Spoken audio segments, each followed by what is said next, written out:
So step one is life causes you to sift and sort and evaluate and decide. Life just gives you contrasts that causes desire to be born. So step one is asking, and life just causes you to do that all day, every day. Step two is not your work and not your focus. It's the work and the focus of your inner being. Step two is when you ask, it is immediately, instantaneously given to you in vibrational form. When you ask, it is given. And the vibrational form is so magnificent, because the vibrational form means that your inner being and all of your inner being's partners in non-physical, which is source energy, form a focused attention and a collective energy gathering environment around what you have asked for. And cooperative components of all manner and all kinds are gathered in this vibrational environment for your benefit. And we call that vibrational environment a vortex, because it's a gathering of energies, and it's impossible for anything that's a vibrational match to what you've asked for not to be gathered. And so the cooperative components, it's enormous, it's significant, and it's steady, and it's sure, and it's all for you. Step one, step two.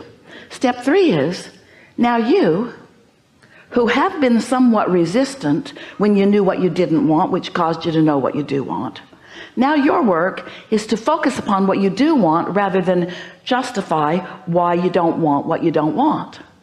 You got to go with the flow of your own new desire rather than stand in stubborn defiance of what you're living, a sort of outraged justification. I need it, I demand it, I want it. That's not going with the flow. That's going against the flow. Going with the flow is thinking about how good it will feel, or looking for things that feel good right now. You don't even have to stay on the subject of your desire. You just can't focus in opposition to your desire. And it's so weird, most of you do. I want more money, but I don't have enough. And you join together with other complainers to talk about how hard life is. I want a boyfriend, but where are all of them? They're all taken. All the good ones are gone. No, they're not. They're out there looking for you too. But when you focus in opposition to what you want, then you hold yourself in a place where you can't receive.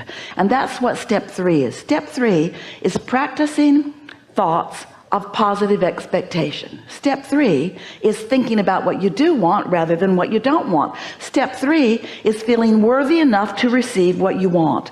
And that takes some practice for many of you, because you've been basing your feeling of worthiness on what you've got, not upon what you want. Often you think that there is some outside arbitrator, some outside negotiator, some outside decider of what's right and wrong and good and bad for you, who is preventing you from the goodness that you want. And there isn't. It's only you and your own resistance, because all that you know as good is rooting for you, is there in your vortex of creation, is there with the cooperative components, just calling you home to it, calling you in the direction of it. And when you turn ever so slightly and you begin moving in the direction of your desire, you begin to feel the relief as your resistance releases little by little, until eventually you can feel the utter satisfaction of going with the flow. It doesn't require work on your part. It doesn't even require action. Although action with the flow is so much fun. Action against the flow is struggle. So step one, step two, step three. Step four is just getting really good at step three. That's all. Step four is the mastery of step three. Step four is finally accepting that you're supposed to feel good and allowing yourself to, and even working toward feeling good, even when the conditions around you don't easily lend themselves to that. Step four is wanting so much to feel the satisfaction of alignment that you have some tricks up your sleeve or some good ideas in your pocket that you can get out anytime to help you to lean in the direction of feeling good. And then step five is when you're so used to feeling good and you witness something contrasting, and you embrace and relish the contrast because you know the value of step one. Oh good, something else to want. Oh good, oh good, oh good. Negative emotion, which is pointing out to me some paths of resistance that I'm still carrying around that aren't serving me, and my perfect opportunity to release more resistance so that I'm more in the flow. So you are powerful creators, and you are doing extremely well. And we are so pleased that you've come to play with us here today, so that together we can talk about what matters to you. And you're going to notice we're going to take thought in places it has not been before. You'll feel us breaking into those new places, and you will feel the exhilaration of your own inner being when we do that. So what do you want to talk about? We're eager to talk about anything. There's nothing off limits. You're going to understand the perfection of where you are by the end of this gathering, and it's going to be a good day. You're going to like it. We already like it. Begin right here. Love you, Esther, or Abraham, tell Esther. We look so much the same. Yes.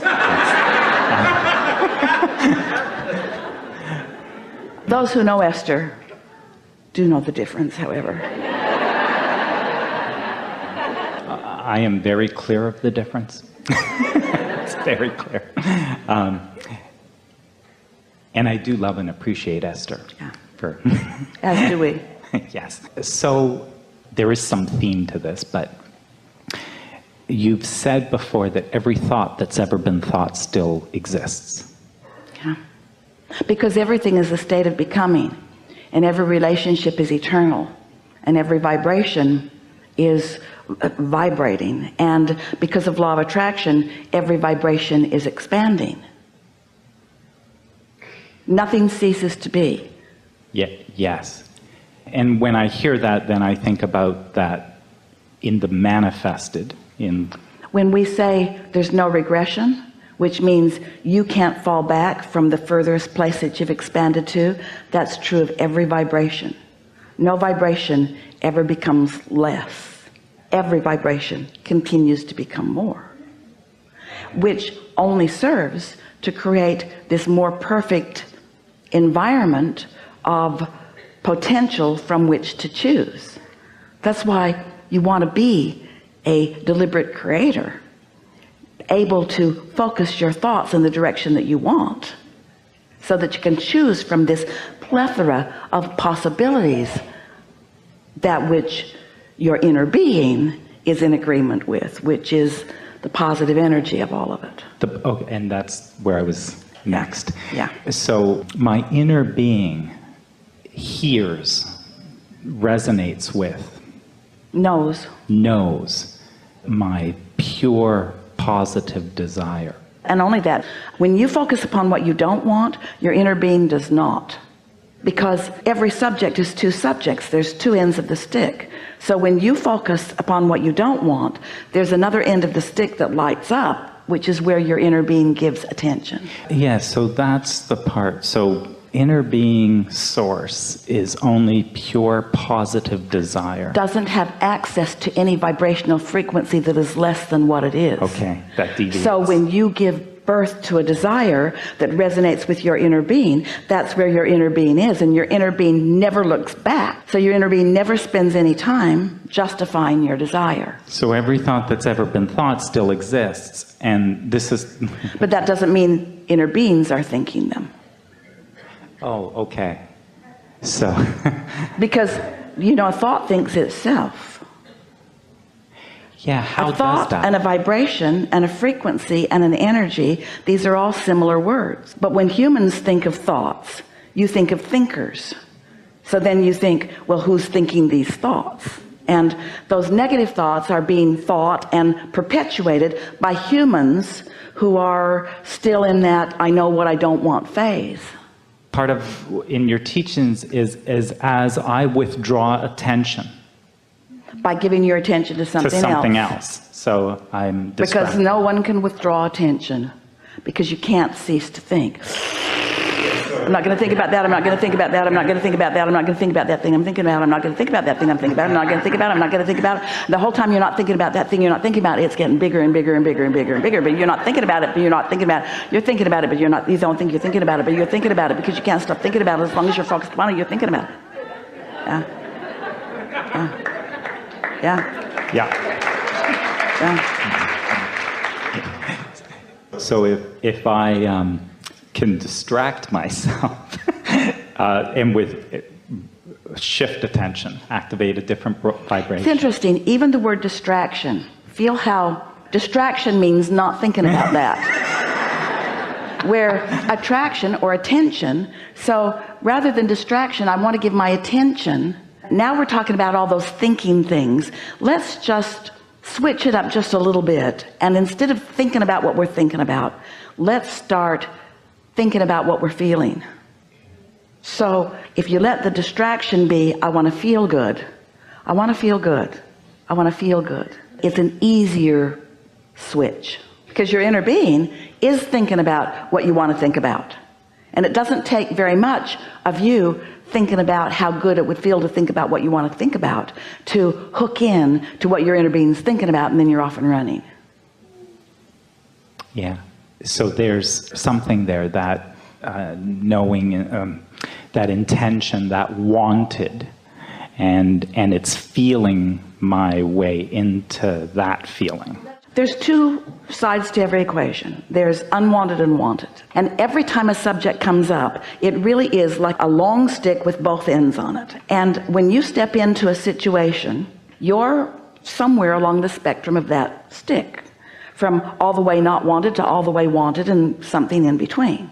So when you hold knowledge that this is just a vibration, like a musical scale almost, and that you could pick any note that you want to, and that your inner being has already picked the note, and you just think about what that note sounds like or what that note feels like, then instead of sorting it out any further, if you understand that you've already sorted it out and you've already launched the rocket and your inner being has already got hold of it, and now your work is simple, just feel your way to it, then before you know it, you're in alignment with your inner being, and the progression of that positive thought then starts flowing into your mind. That's why we call it the receiving mode.